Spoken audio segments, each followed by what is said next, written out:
Yo, donc aujourd'hui, je vais te parler de l'eczéma parce que c'est quelque chose qui me touche énormément et que les gens, je pense, ont tendance à pas le voir de la bonne façon et du coup, je vais t'expliquer comment je vois ça. Donc c'est parti.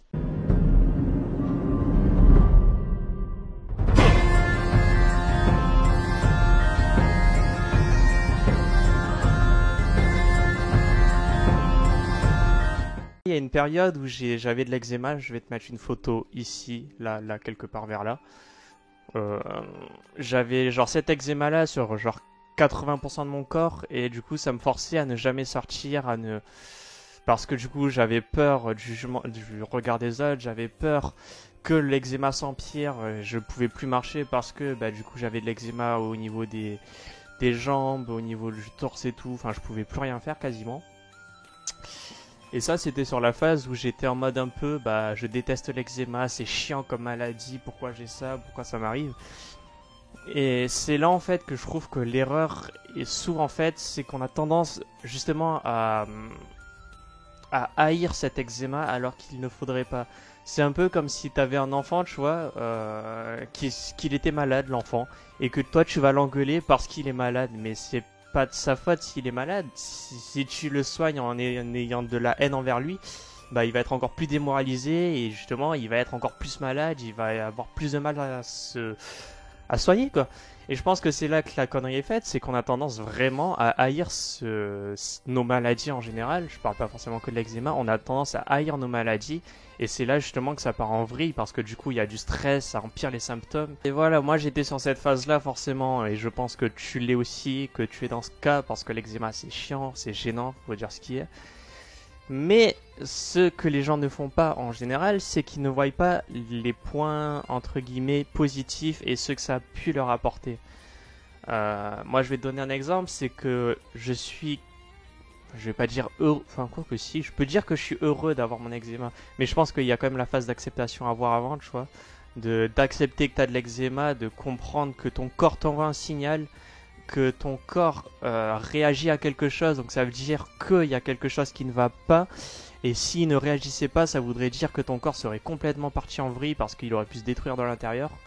Et justement, l'eczéma, c'est une chance parce que notre peau réagit, notre corps réagit et de façon extérieure. Donc ça veut dire qu'il va pas nous détruire de l'intérieur sans qu'on le voit. Et du coup, tu vois, bah voilà, t'as cette phase d'acceptation. Au début, tu l'as haï, puis après, tu l'acceptes. Et là, c'est là que tu commences, quand tu l'acceptes, à comprendre, enfin, à voir du positif en fait. Genre, moi je vais te donner tous les points positifs que j'ai vus dans cette maladie et que j'ai toujours, mais qui commencent vraiment, vraiment à partir, et ça je le sens, et c'est bien.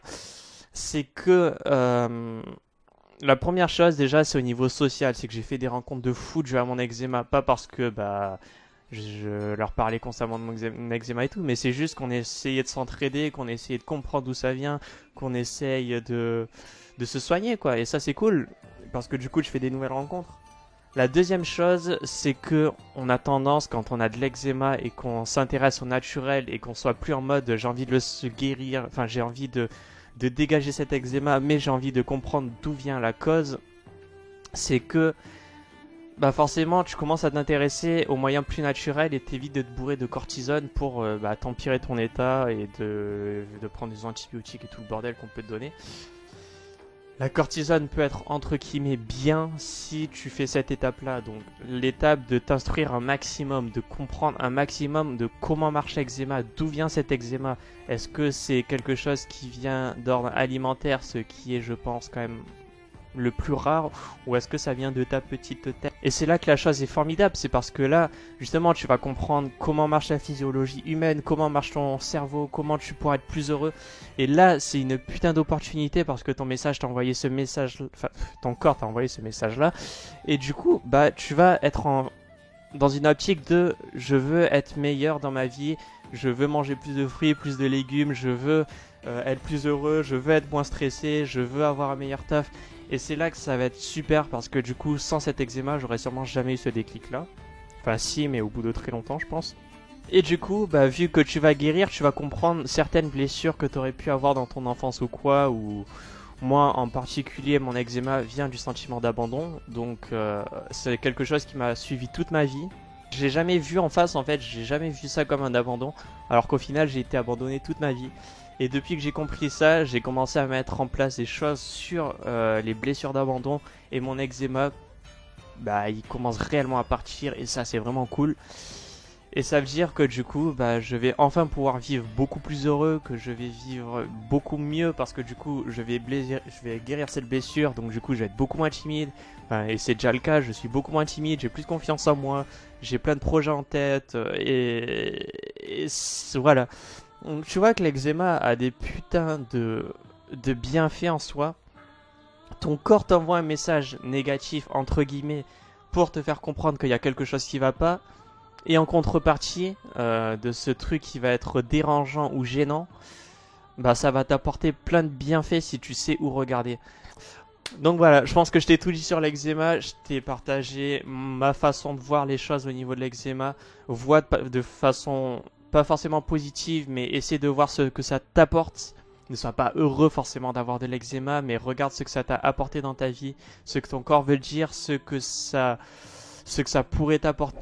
Essayer de mettre des choses en place pour avoir une vie plus saine et une vie meilleure, que ce soit en développement personnel, que ce soit en alimentation, que ce soit en tout, quoi, que ce soit en soins naturels, en connaissances physiologiques du corps humain ou n'importe quoi.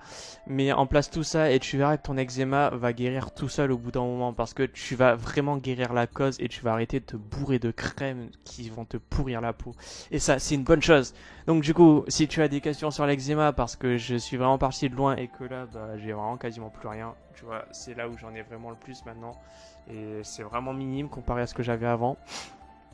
Donc si tu as des questions, n'hésite pas à m'en poser, je ferai peut-être d'autres vidéos dessus, on verra. Dernière chose très importante, c'est que j'ai enfin mon fourgon, je vais l'aménager et je vais voyager avec partout en France, et je vais vivre plein d'aventures de fou.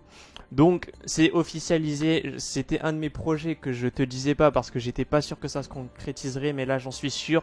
Donc je te le dis, on va vivre des trucs de malade avec ce fourgon aménagé, je vais vivre plein d'expériences de fou que je vais te partager. J'espère que ça va te motiver à vivre tes rêves et tout. Et du coup, je t'assure que là, courant juillet-août, ça va être un truc de fou si j'ai mon PC pour faire des vidéos. Donc du coup, je te recommande de t'abonner sur ma chaîne YouTube ou d'aimer ma page Facebook ou d'être sur mon Instagram comme tu veux pour me suivre si tu souhaites suivre toute cette aventure de malade qui va se passer courant juillet-août puis tout le reste de ma vie. Donc à la prochaine, ciao!